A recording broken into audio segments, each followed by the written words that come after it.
The following was recorded at the NecronomiCon, live from the Biltmore Hotel in Providence, Rhode Island, on August 22nd, 2015.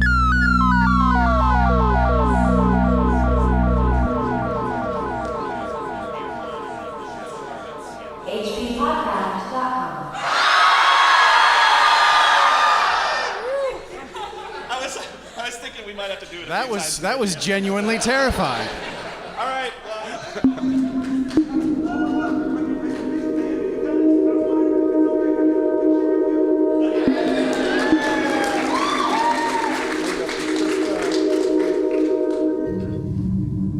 It is probable that the facts in regard to the mysterious destruction by fire of an abandoned house on a knoll along the shore of the Seekonk in a little habited district between the Washington and Red Ridges will never be entirely known. The police have been beset by the usual number of cranks purporting to offer information about the matter, none more insistent than Arthur Phillips, the descendant of an old East Side family, long resident of Angel Street, a somewhat confused but earnest young man who prepared an account of certain events he alleges led to the fire. Though the police have interviewed all persons concerned and mentioned in Mr. Phillips' account, no corroboration, save for a statement from a librarian at the Athenaeum attesting only to the fact that Mr. Phillips did once meet Miss Rose Dexter there, could be found to support Mr. Phillips' allegations. The manuscript follows. That was the prelude to a story by August Derleth called The Dark Brotherhood. And supposedly this story was inspired by some scribblings by H.P. Lovecraft, and that's why we're talking about it here on the H.P. Lovecraft Literary Podcast. Live in Providence.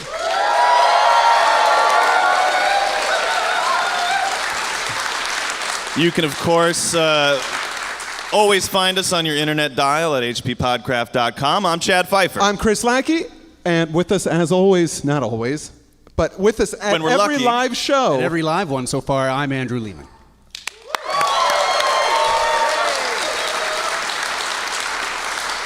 We are so excited to be back in this beautiful city and attending NecronomiCon. We came here and did the show 2 years ago, and it was an absolute blast. I'm seeing some folks that were there then as well. Thank you so much for coming again. I'm glad we didn't scare you off. I want to thank Niels and all the event organizers. None of us really deserve the nice treatment we've gotten. No, it's been too nice. We appreciate it very much, though. And also join us to provide some music and ambience is our old friend Lyle Erickson. Woo! Lyle contributes lots of music to the show and creates his own. You can grab Lyle's music at spidertranslator.com. I highly recommend it. He's got a new album coming out soon. It's going to be awesome. I'm very excited about it. And also, I want to thank our generous backers, because if it wasn't for you guys, we wouldn't be here doing this right now and sharing in your beautiful faces and all that stuff. I don't know what I'm Sharing talking in about. your faces? Yeah. Look, I got the faces. It's great. Sounded vaguely dirty. I hope we can do justice to this amazing story we're going to cover today.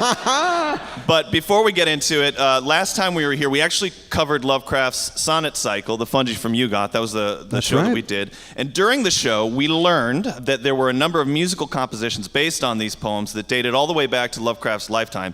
And we are very lucky to be sponsored today by the publishers Fedogan and Bremer, who have just made these compositions available for your listening pleasure. It's a deluxe 2-CD set called Fungi from Yugoth. Please pick it up. We're going to have some for sale here, so after the show, if you want to come by up to the front, pick one up, but you can also get them from the Fedogan and Bremer booth. Originally, they were cassette tapes in the 80s. Yes, that's right. When this recording was first made, the first disc, it represented the first commercially made performance of HPL's sonnet cycle. It's still the best, with an award-winning electronic score by Mike Olson, dramatically highlighting equity actor and voice artist John Arthur. It's soothing and it's beautiful, and I am so happy that I've got to experience it. Well, the really cool thing is the bonus disc on here presents the first ever recordings of Harold Farnese. Am I saying that right? Is it Farnese? Harold Farnese's settings of 2 of the sonnets to music. And Harold was a Paris-trained, award-winning composer. He actually read the sonnets in Weird Tales at the time that they were published. And he wrote Lovecraft and he said, could I put some of these to music?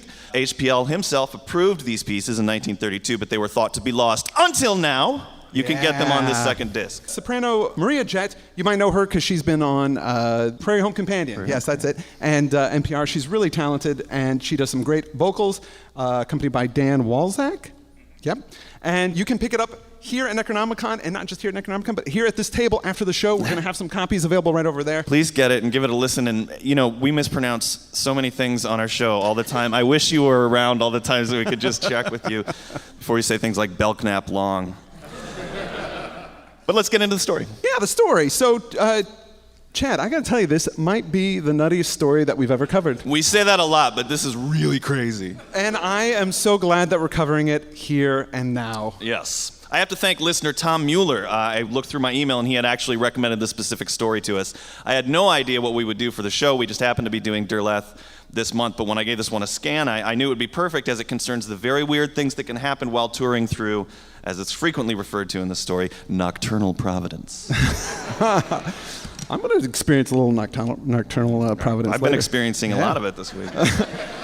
So, shall we start with the story? Are we ready to do it. Go. Okay, so it starts off with this guy, Arthur Phillips. He's the narrator of the tale, and he's a Providence fella, born and bred. He started off as a sickly child, and he loved to read, and he liked to creep around Providence at night. And I don't know, does that sound like anybody you've ever heard?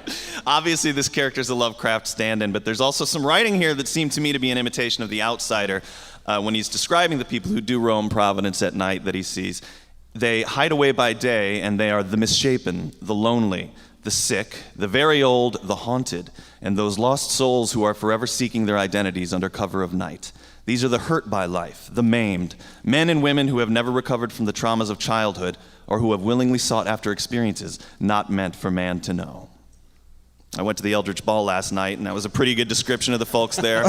So far, Derleth is doing a good job.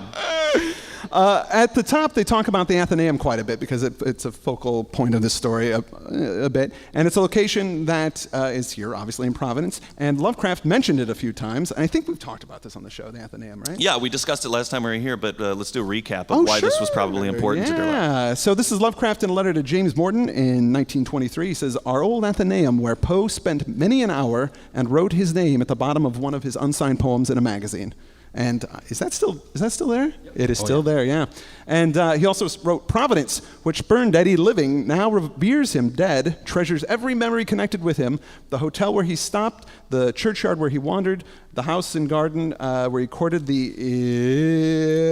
inamorata." Inamorata? That's a crazy word. The Athenaeum... The chick he liked, Yeah, the girl he was into, yeah. The Athenaeum where he used to dream and ramble through corridors, all still with us as by a miracle, absolutely unchanged, even in its least detail. And that was to Frank Belknap Long. No. Actually, I think it's funny in that letter that he says, which spurned Eddie living. I know that he was a huge fan of Edgar Allan Poe, but that's a little familiar, isn't it? Eddie? I find it too familiar. So Poe was courting Sarah Whitman, which, again, we talked about Sarah Whitman before, yeah. They have portraits of them there. Right, and she lived in Providence. He came here a few times, and he talked about, Poe did, seeing her for the first time in a rose garden over on Benefit Street, which is, lots of cool Lovecraft things on Benefit Street. They were actually engaged for a while, but according to the story, they were at the Athenaeum together, and someone handed her a note saying that Poe had broken his promise to her and started drinking again, and then she immediately broke up with him, like on the spot, ran out of the place and never saw him again, and then he died a year later. So that's some pretty intense stuff going on in there. It's a big connection between Poe and Providence. And while we're on the topic, I also wanted to give some congratulations to our frequent guest, Matt Barisi, who's up here in the front row. Wait, you don't know why you're... Wait. Because Matt will become the executive director of the Athenaeum on September 1st. He just moved into town this week. And we're taking it over September 2nd. Well, we hope the story provides a good cautionary tale for you as you begin your new life in Providence.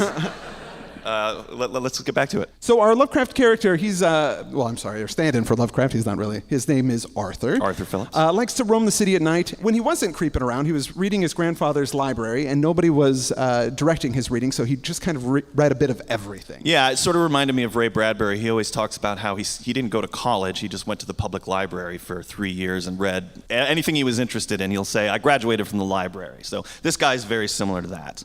He wanted to attend Brown University, this character, but he was too sickly, so it gives him more time to walk around at night and roam Providence. I have to say, that's a lot of years of just walking around at night. Yeah, it's not that big of a place. Yeah.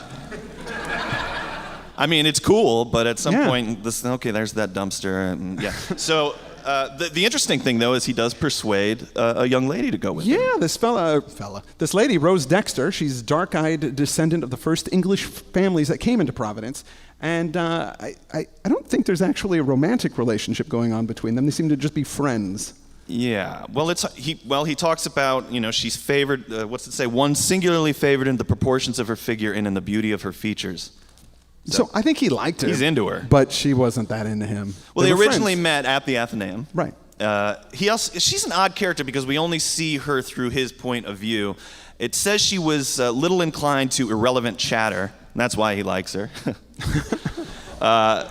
I don't know why she's hanging out with him, because by this point I was already like, I don't know about this guy. I don't know what she's attracted to, but she's just got similar interests, so they're pals.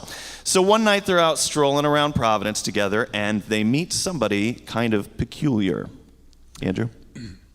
We had been exploring Providence in this fashion for several months when, one night on Benefit Street, a gentleman wearing a knee-length cape over wrinkled and ill-kept clothing accosted us.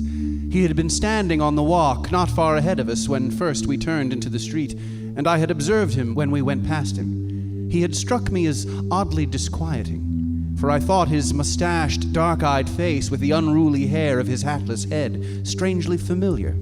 And at our passing, he had set out in pursuit until, at last, catching up to us, he touched me on the shoulder and spoke. "Sir," he said, "could you tell me how to reach the cemetery where once Poe walked?" So this guy looks exactly like Poe.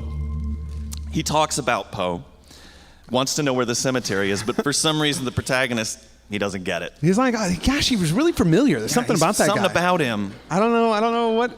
Maybe I saw him at the grocery store? Yeah, I'm not sure. I don't know. So, and this is I think taking place in the 30s or something like that. So he's definitely wearing outmoded clothes. I mean, it's not like he's just anybody off the street. It's a Poe costume. It's some cosplay stuff going on there. Yeah. But this Poe guy keeps checking Rose out. But not in a kind of creep way. No, he's just kind of coolly studying her. Yeah. He's definitely very interested in her, but it's not specific. It's not very creepy, but in fact, his face doesn't really betray any emotion at all. It's very just kind of non. Yeah. But then things get a little Poe-ier. Our character asks the guy, "Are you a stranger here?" And he says, "Yeah, I'm visiting." And he says, "So you want to know where that cemetery is? Are you interested in Poe?" And the man nods. He says, "How much do you know of him?" "Little," he replied. "Perhaps you could tell me more." So the narrator goes into a whole speech about who Poe is. Yeah. He's just happy to have somebody to talk to, I think. The man gives his name. Mr. Allen. Narrator still doesn't understand. Doesn't know who it is. They walk with the guy. They show him the cemetery that he's looking for. Have you guys visited this place? It's not Swan Point, but it's a smaller cemetery. It's off Benefit Street. Yeah, and that's where Poe and Lovecraft would go and hang out themselves. So he shows them the location, and then the guy says thanks. He doesn't go in, just moves off into the night. And then, so Rose says, after he leaves, she goes, "Arthur, did you feel something wrong about him?" He said, "There's a great line. Oh, I suppose there is something wrong in that sense about all of us who are haunters of the dark. Perhaps in a way we prefer to make our own reality." And then I would think her response would be, "What are you talking about?" His face doesn't move. That's when I was. He's weird that way. Also Rose got it right away. She says, "Did you think he had a resemblance to anybody?" And he's like, "What are you talking about? He looked exactly like Edgar Allan Poe." So finally, the guy, he puts it together. And that ends the first chapter. That's the first chapter. Second chapter, a couple of nights later, we see this Poe guy again, and he's close to the house. He's still dressed like Poe. He looks just like Poe. Well, there was a funny line here. It said, "Had Mr. Allen put forth any reasonable claim to being a descendant of Poe's, I could have been persuaded to believe." But, obviously because he resembles him, but because he's dressed like him, do all the descendants of somebody just dress like them automatically? Yeah. It doesn't really make a lot of sense. So Arthur does most of the talking as they walk around, and this Poe guy's pretty quiet, or Mr. Allen, excuse me. But when he mentions that he writes for an astronomical column in the Providence Journal, this Poe guy gets really excited, and he gives him this opinion that there's interplanetary travel, that there's life out somewhere in the galaxy and in even our own solar system. Mm-hmm. They get into this conversation, and the main character asks him, "Do you know Charles Fort?" and what his theories are, and Mr. Allen doesn't know, so he begins to expound on them. And Andrew, you portrayed Charles Fort. I did. And so what was Charles Fort's, why was he so interesting to people in brief? Charles Fort was a very strange philosopher, writer, who spent a lot of his time at the New York Public Library collecting clippings of strange things that were mentioned in the press but explained away by mainstream science. And he believed in extraterrestrial life. He believed in some very curious things about how the solar system is structured, the universe itself. And he wrote a number of very hard to read and very hard to understand books about all sorts of bizarre, unexplainable things. So they said his philosophy. Do you know what they mean by that? His philosophy? Well, one of his famous and cryptical sayings was, "You measure a circle beginning anywhere." He sort of believed that everything bled into everything else. That all creation was sort of a spectrum, and there was no. His writing really is almost. It's so hard to understand. Trying to get ready to play him, I read everything he ever wrote, and man, that's why it took 2 years to make that movie. It was, he's a hard dude to understand what he was trying to say, but he was a skeptic of all kinds of mainstream thought. Yeah, and he had some pretty. It's hard to tell from reading his work whether he really believed the stuff that he himself was writing. Right. It's hard to know what exactly he was trying to say. So maybe it was he had an outsider's perspective, or maybe a more open mind? Yeah, absolutely an open mind. Yeah. Well, and that's why the Fortean comes from... there's, a lot of people, including me, really dig his stuff, and there's a magazine currently published called Fortean Times that sort of tracks all kinds of bizarre stuff that happens in the news, and, spontaneous human combustion and sightings of alien big cats and all kinds of crazy, unexplainable, fascinating things. Alien big cats? Alien big... You must have heard of alien big cats. No.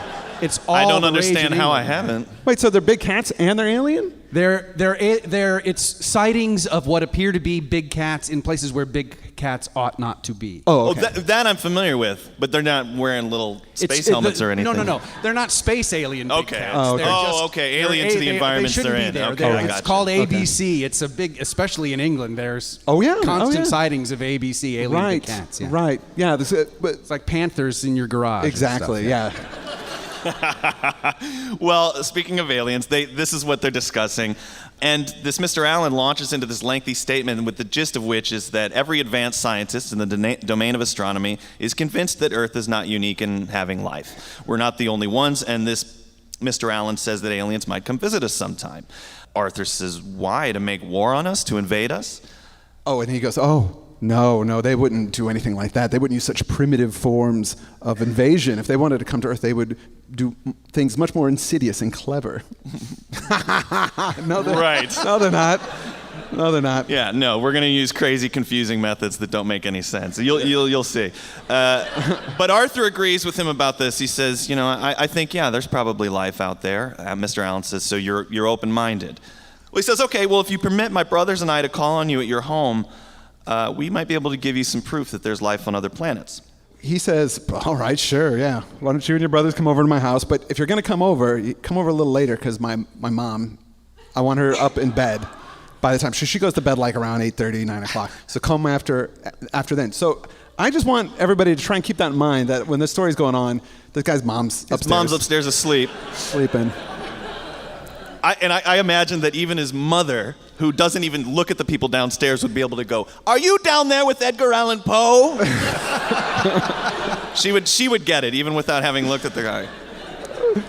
Oh, golly. But they agree, Monday, let's do this thing. So he says, all right, I'm going to come over with my brothers when your mom's in bed, and I'll give you some proof of alien life. Now, I don't... It's so good. So, our guy, he's curious about where Poe is staying, or Mr. Allen, and he decides he's going to run around the block to see where he's coming out and follow him back to his place.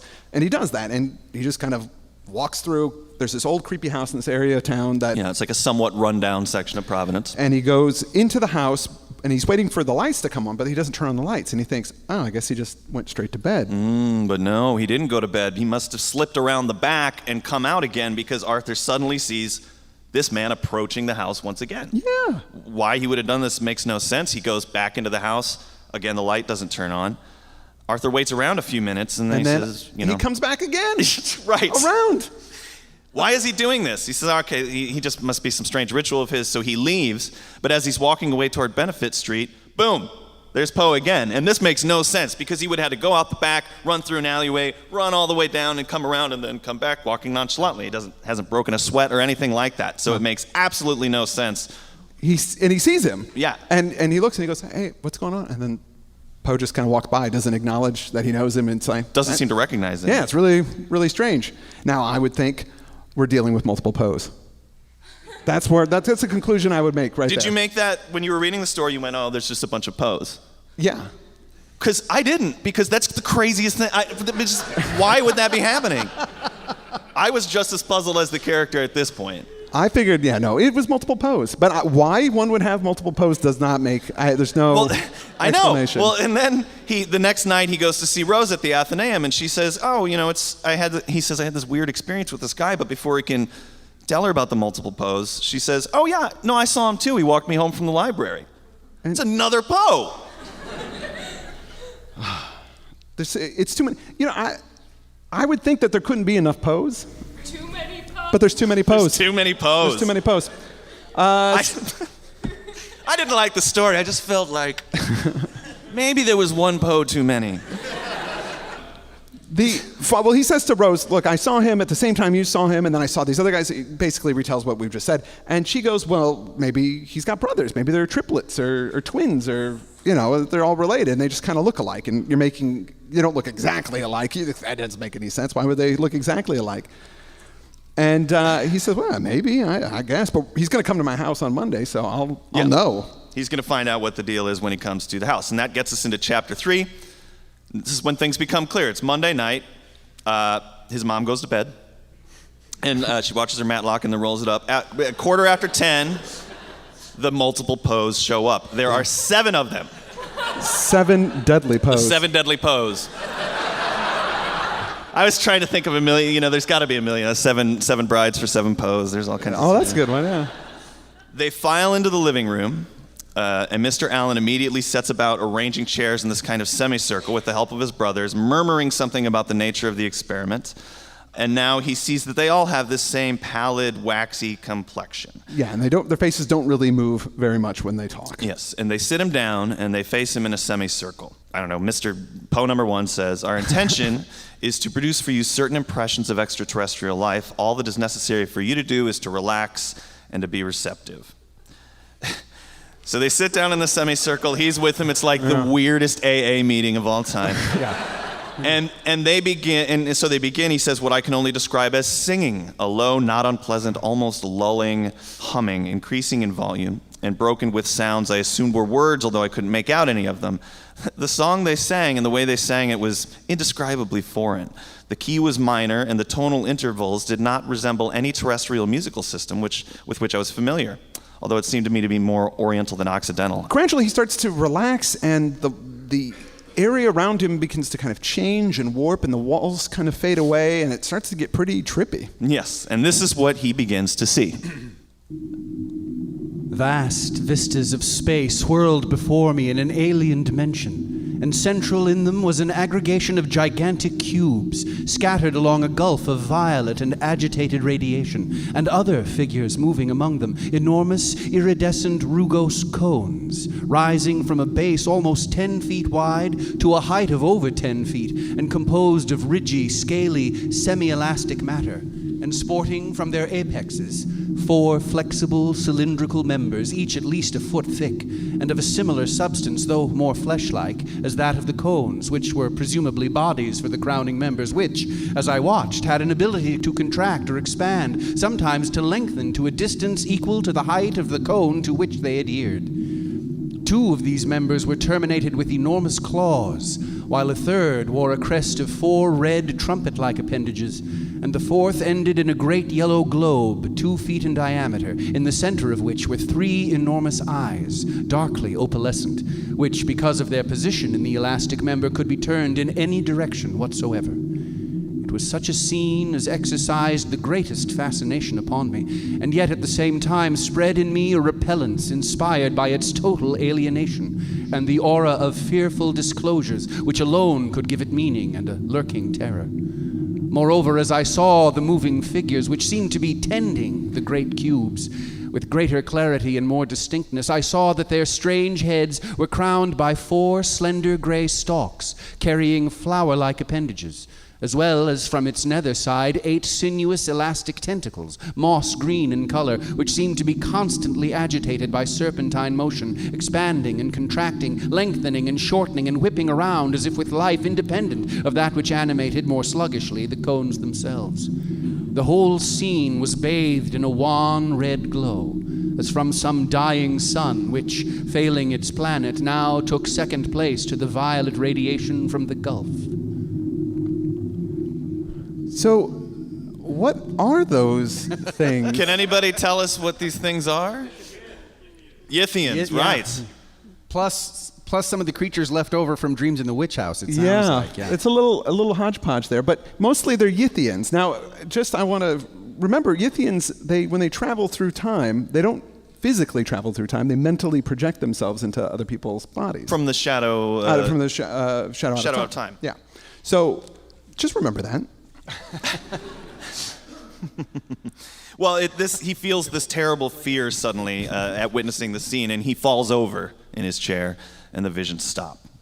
We cover weird fiction, but this is really weird stuff. Yeah, it's not weird in the way that we usually describe it. It's just plain weird. It's just what is weird. going on here? There's a semicircle of pose, and this guy is seeing Yithians, and then his mom's upstairs. Yeah. Strange singing doesn't bother her at all. She sleeps right through it. I thought she would go, keep it down. I'm trying to sleep. Too much cosmic chanting. Well, after they do this, they get up, they all file out. He's trying to figure out, why would 7 identical men be here? Are they quintuplets? Is that even possible? I was curious about that myself. Yeah. On November 19th in 97, Bobby and Kenny McCoffey made headlines when she delivered 7 babies who soon became the world's first surviving set of septuplets. So they're in high school now in Des Moines, Iowa, where Lyle Erickson lives. So if you ever see them, tell them we talked about them. Yeah, do they look like Poe? How's it pronounced? McCoy. Do you know them? Yes. All right. Lies. Good enough. Don't elaborate. This whole experience really freaks our main character out, so that gets us into the next chapter, chapter 4. So the next day he goes to the house where the Poes live and knocks on the door. No answer, and he figures, I'm just going to do a little E&E. Why not? Yeah, I'll just go in. He's going to go in. When he goes in, it looks like nobody's been living here at all. It's decrepit, it's dusty, but as he goes toward the back of the house, there's a large room. It has this soft glowing, like violet glowing emanating. This is so confusing. From what appeared to be a long glass-encased slab, which, with a second unlit similar slab, stood surrounded by machinery, the like of which I had never seen before save in dreams, and which he just really can't describe, it appears. I can't figure out what this machine looks like. Here's some more of what he had to say about it. I moved cautiously into the room, alert for anyone who might prevent my intrusion. No one and nothing moved. I drew closer to the violet-lit glass case and saw that something lay within, though I did not at first encompass this because I saw what it laid upon, nothing less than a life-sized reproduction of a likeness of Edgar Allan Poe, which, like everything else, was illuminated by the same pulsing violet light, the source of which I could not determine, save that it was enclosed by the glass-like substance which made up the case. But when at last I looked upon that which lay upon the likeness of Poe, I almost cried out in fearful surprise, for it was, in miniature, a precise reproduction of one of the rugose cones I had seen only last night in the hallucination induced in my home on Angel Street. And the sinuous movement of the tentacles on its head, or what I took to be its head, was indisputable evidence that it was alive. Wow. That doesn't make any sense. So, are the slabs on top of each other? Well, Or are they just wired up together? Are they standing up like this, or? Okay, there's so many questions here. Also, okay, yeah. Yeah, okay. Ask some of them. One, question number 2. That was the first one. 2 is, there is a life-size reproduction of Edgar Allan Poe. What is that? Is it made of clay? Did they make it? Did they get it from a Madame Tussauds? Is it paper mache? They don't say. It doesn't make any sense. Because later on in the story, it kind of makes sense, but then when you look back at this, you're like, no, it doesn't make any sense. And then, this is the craziest bit. There is a mini Yithian, like a little one. Yeah, why is it little? I don't know. And it's moving around and stuff. Yeah, it's like crawling around on the Poe, and why? Why is it doing that? I don't. I assume it's the no, actually, I shouldn't. I don't know anything about it. But one of the funny things he says, I escaped from the house undetected, though I thought I caught a brief glimpse of a Poe-esque face at one of the upper windows. Like, at this point, he's still saying Poe-esque, like he doesn't get it. Anyway, he hightails it out of there. He'd seen enough. He says, I walked the streets by night, or I was convinced at that point that the Poes walking the streets by night had a purpose other than mine in doing so. They're not just casual strollers. They're looking for something. They're looking for something. So he goes to the library and does a bunch of research, hoping that he's going to be able to figure out what's going on, but it doesn't say what he's reading. It says he researches Poe in Providence, but what else do you look up? Like, excuse me, ma'am, do you have anything about 7 identical Poes in the stacks that I could review? What research is he going to do? It doesn't matter. Maybe Poe had twins in his family, and then each generation, they got more Poes? Oh, well, yeah, I think that's exactly It's in the subtext. Well, it's in the subtext. Well, he runs into Mr. Allen again that night, but this is one of the ones that this Mr. Allen doesn't seem to know that he'd seen what he'd seen. No, He doesn't know about the breaking and entering. He asks if Arthur's recovered from the experiment, and then he tells him what it was he saw. Could we get that, Andrew? It is but one of the worlds outside you saw, Mr. Phillips, Mr. Allen went on. There are many as 100,000. Life is not the unique property of Earth, nor is life in the shape of human beings. Life takes many forms on other planets and far stars, forms that would be seen bizarre to humans, as human life is bizarre to other life forms. Okay. So he goes on to confirm that the star that he saw in his vision was dying, and that Mr. Allen has seen it as well. Then makes some excuse to go to the Athenaeum. Right. He wants to see Rose, talk to her about this, but when he gets there, she's not there. He decides to go to a phone booth and give her a call. She answers. This is one of my favorite moments because you finally get to see a little bit of Rose's character, and she's so much cooler than this guy. Yeah. Why don't we read this? I'll be Rose. Okay, I'll be. I love her. I want to be sure. Rose. Okay. Have you seen Mr. Allen tonight? Yes, but only for a few moments. I was on my way to the library. So did I. He asked me to his home some evening to watch an experiment. Don't go. Why not? It would be better not to go. Don't you think, Mr. Phillips, I am the best judge of that?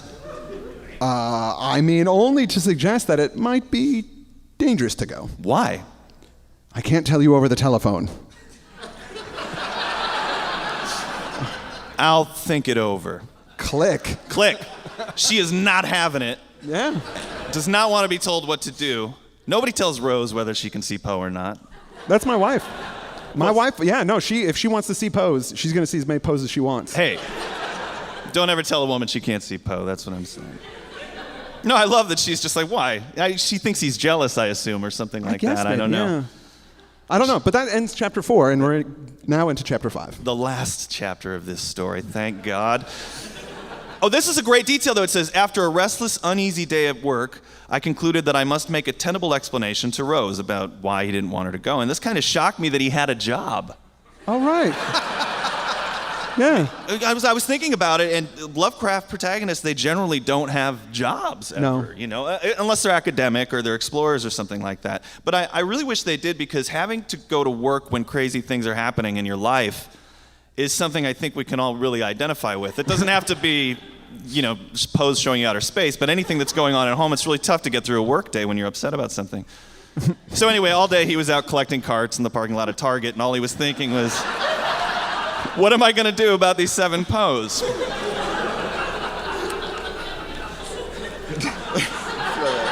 You got me on that one too. I'm trying to recover from that one. I just assumed that's what he was doing for. Right. So he goes to the library and is going to wait for her there, and then she doesn't show up, so he calls her sister-in-law, and she says that he's gone out and some gentleman called for her, and he goes, "Oh, did you get his name?" And she goes, "Oh no, I didn't get it." And she goes, "What did he look like?" Yeah, she does some awesome detective work.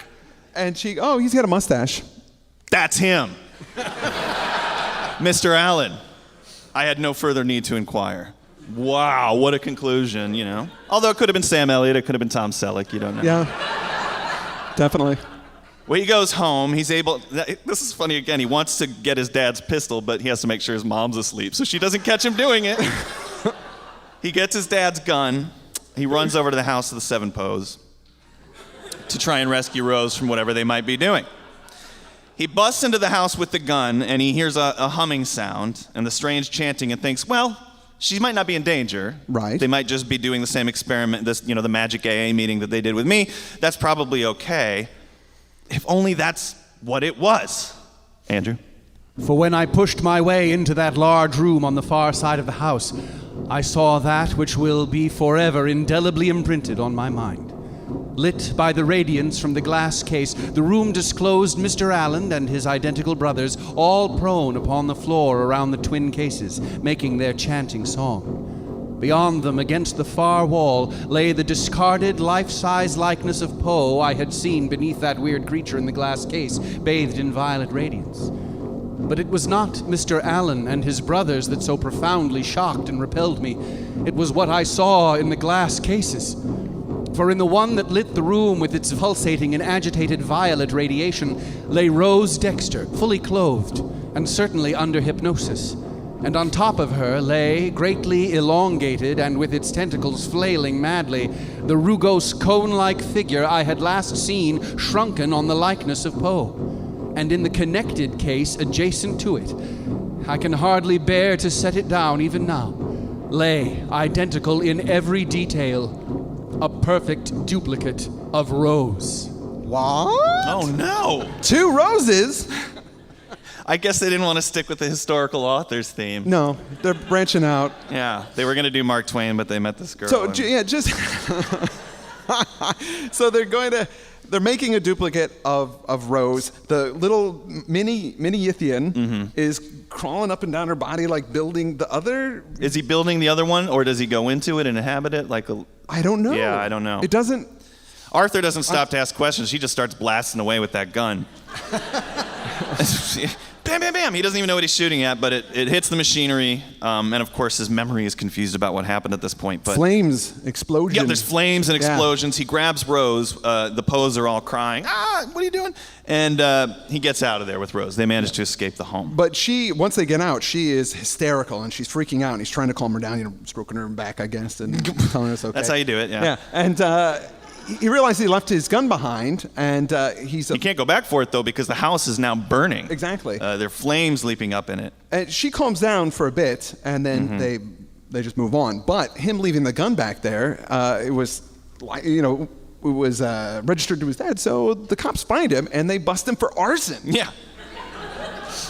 Which, that's something that never happens in these stories, where the police come and, make you pay for the crazy stuff you've been doing. Well, they do it here. Here, there's a funny bit here. It says, the police say the charred flesh found in that house is not human, most of it. Like, that's something they would share with you? I don't know. What do they think it is? Surely they must know that it must have only been by coincidence that the model they first chose to body snatch was a likeness of Poe, chosen because they had no knowledge that Poe did not represent the average among men. What? That doesn't make any sense. Because what is the original model that they based this body off of was not it couldn't be a living thing. No. So that must mean they found like an action figure, or, sculpture somewhere? This is the guy. Let's make this guy, we'll probably fit right in. Especially if there's 7 of us that look exactly alike. Nobody will find it suspicious at all.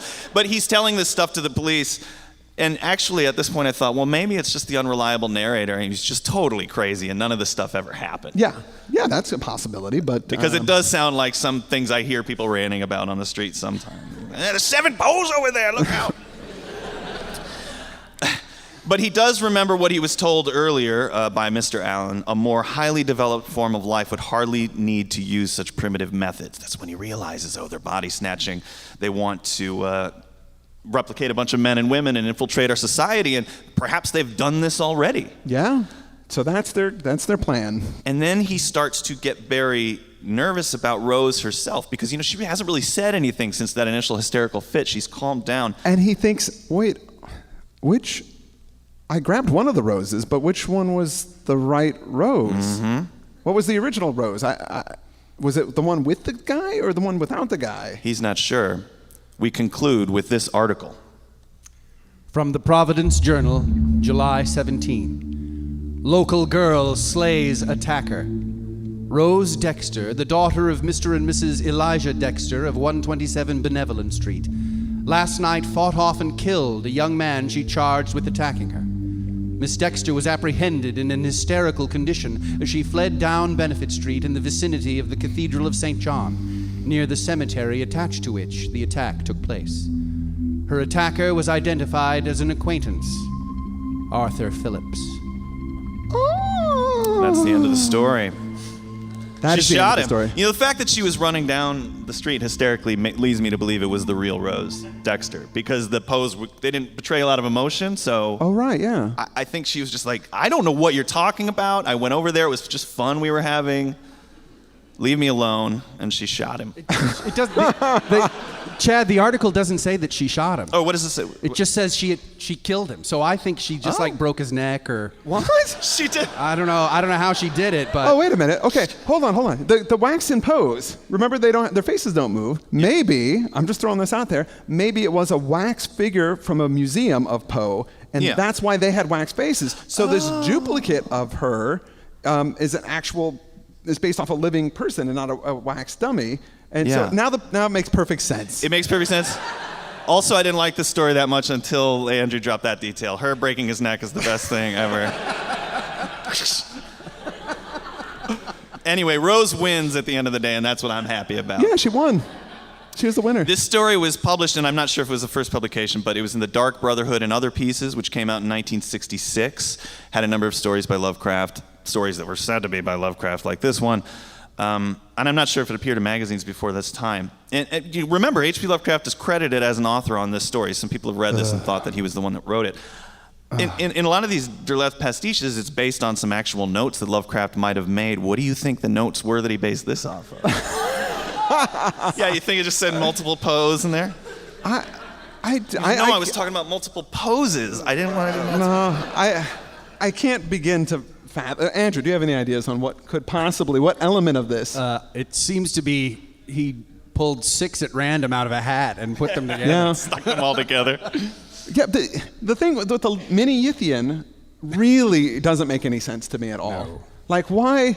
Well, Yithians they're from the distant past, millions and millions of years ago, and somehow there's one here, they're all about time travel, not space travel. Yeah, and he really seems to be conflating Yithians with the stuff that happens in Dreams in the Witch House, where he travels to see, and those are elder things in that story. Yeah. Right, and it's the whole the violet void and the dying sun and all that stuff, and he really seems to be jamming at least 3 or 4 stories together, and I feel like not understanding any of them. Yeah. Passing the confusion on to us. Yeah. Well, I'd like to say that this was an enjoyable read, and it was. It was. Yeah, you it can really say was. that. Yeah, I had a good time reading this. Thank you all for coming, because you don't have to read this now. You got a general gist of it, so hopefully. And it wasn't until I read it out loud that I realized that, like that first paragraph, I think you guys mentioned this in previous episodes, that first paragraph is really just one long sentence. One with a lot of sentence. Comments. Yes. The way One he sentence. puts these sentences together is itself psychotic and strange. Right.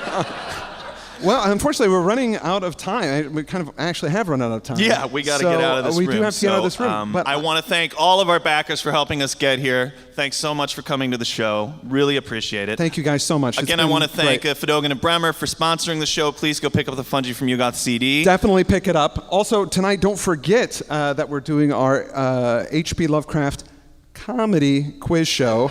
Yeah. That hopefully will be funny, and that's going to be featuring Chad, myself, Andrew, and Ken Haidt, with Paul McLean being the host of it. And it's not so much, it's mostly us trying to be funny. And I don't know what it's going to be, but show up and you'll find out. Yeah. Lyle Erickson, thanks so much for helping us out with music over there.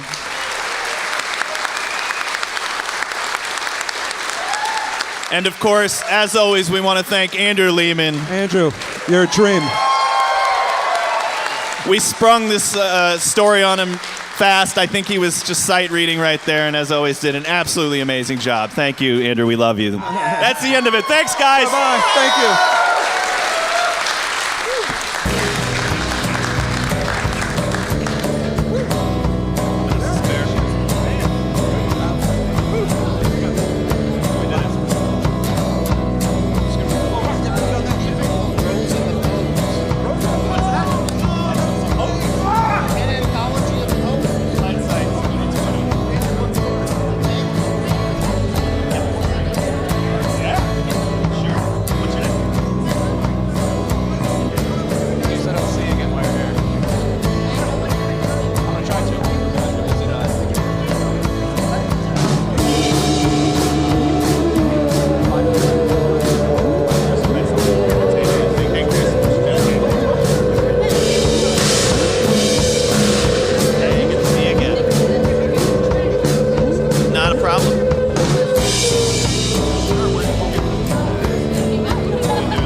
Thank you so much. HP Podcast.